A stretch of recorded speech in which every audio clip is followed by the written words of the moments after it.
আসসালামু আলাইকুম রহমতুল্লাহ। প্রিয় দর্শক শ্রোতা, আজকের ভিডিওতে আমরা আলোচনা করব কোন ফেরেশতা কি কাজ করেন। আল্লাহ সুবহানাহু ওয়া তাআলা ফেরেশতাদের বিভিন্ন দায়িত্বে নিযুক্ত করে রেখেছেন। পবিত্র কোরআন ও হাদিসে তাদের কাজের কিছু কিছু বর্ণনাও পাওয়া যায়।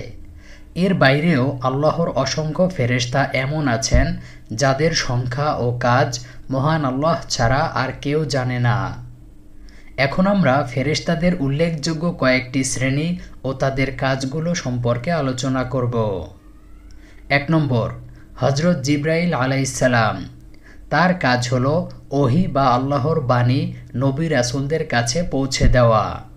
পবিত্র কোরআনে আল্লাহ তাআলা ইরশাদ করেছেন, বলুন, যে ব্যক্তি জিবরাইলের শত্রু এজন্য যে সে আল্লাহর নির্দেশে তোমার অন্তরে কোরআন পৌঁছিয়ে দিয়েছে, যা তার পূর্ববর্তী কিতাবের সমর্থক এবং যা মুমিনদের জন্য পথ প্রদর্শক ও শুভ সংবাদ।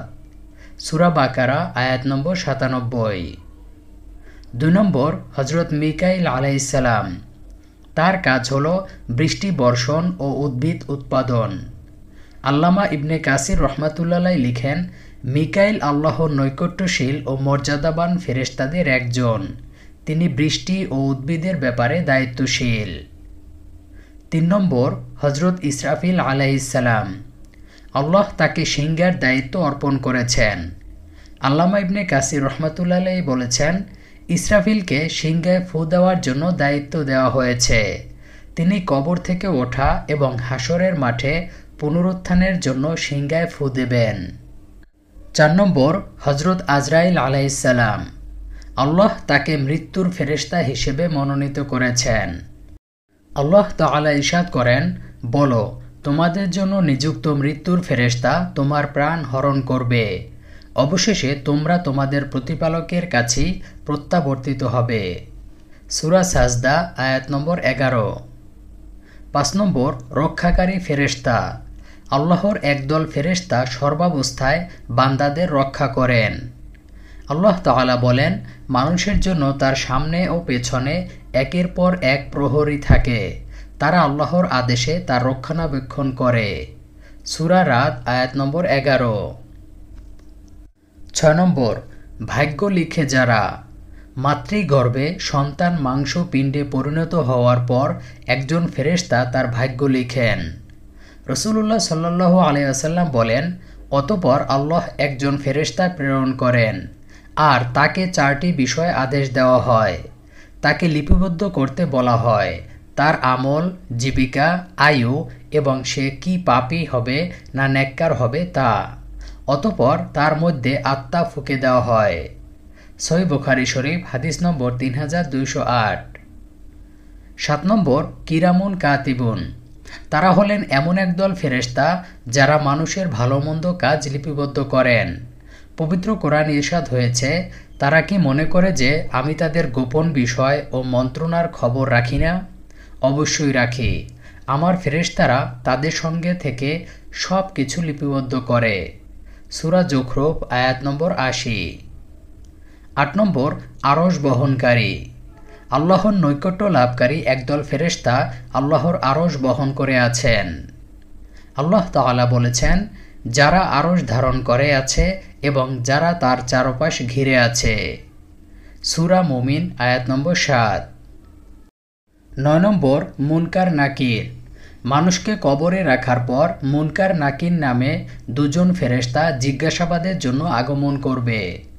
রাসূলুল্লাহ সাল্লাল্লাহু আলাইহি ওয়াসাল্লাম বলেন, মৃত লোককে বা তোমাদের কাউকে যখন কবরে রাখা হয় তখন কালো বর্ণের নীল চোখ বিশিষ্ট দুজন ফেরেশতা আসেন তার কাছে। তাদের একজনকে মুনকার ও অন্যজনকে নাকির বলা হয়। সুনানে তিরমিজি হাদিস নম্বর ১০৭১। ১০ নম্বর, জান্নাতের রক্ষী। জান্নাতের দায়িত্বশীল ফেরেশতারা জান্নাতীদের স্বাগত জানাবেন। আল্লাহ তাআলা বলেন, আর জান্নাতের রক্ষীরা তাদের বলবে, তোমাদের উপর শান্তি বর্ষিত হোক এবং জান্নাতে প্রবেশ করো স্থায়ীভাবে অবস্থানের জন্য। সূরা জুমার আয়াত নম্বর ৭৩। ১১ নম্বর, জাহান্নামের প্রহরী। ফেরেশতাদের মধ্যে কেউ রয়েছেন জাহান্নামের প্রহরী। এদেরকে বলা হয় জাবানিয়া। এই জাবানিয়াদের প্রধান হচ্ছেন ১৯ জন, আর তাদের দলপ্রধান হচ্ছেন মালিক। আল্লাহ তাআলা বলেন, কাফিরদেরকে দলে দলে জাহান্নামের দিকে তাড়িয়ে নেওয়া হবে।